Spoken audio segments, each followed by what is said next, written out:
Hello there. Today I am going to be introducing you to a game by the name of Red Rogue.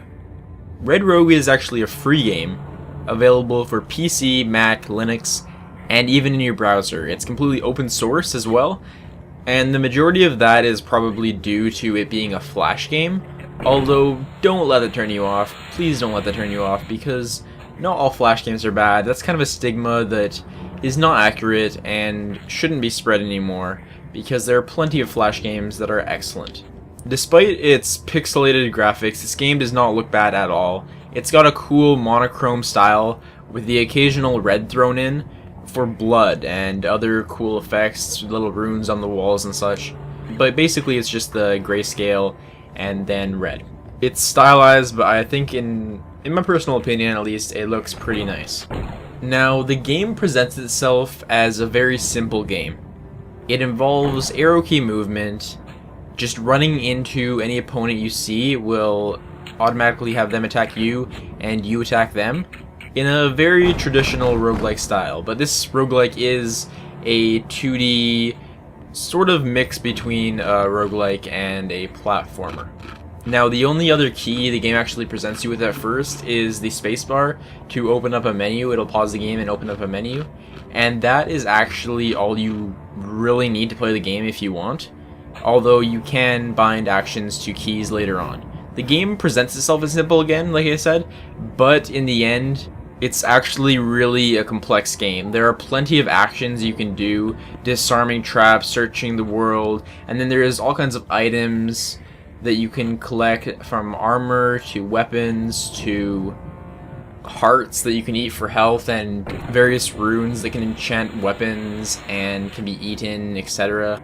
You go through levels with a minion, a skeleton minion that you can also equip, and you can enchant, you can give them weapons, etc.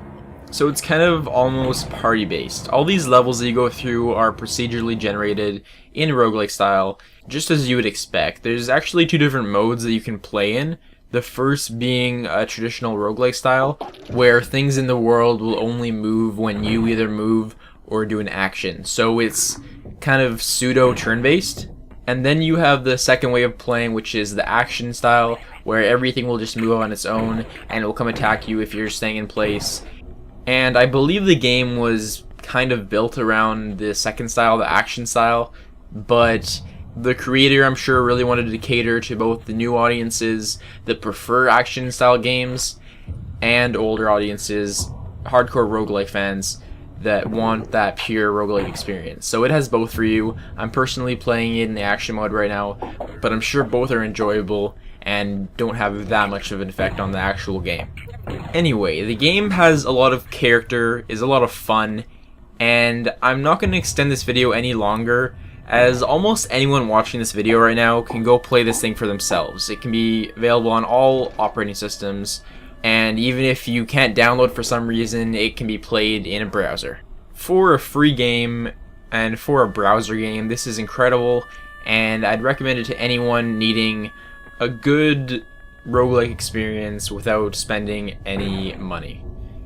No, screw that. I recommend this game to anyone that likes roguelike. This game is really fun, and you should play it right now. I am gonna go play it some more, so thank you so much for watching, guys. I've been Maple Dungeons, and I will see you next time.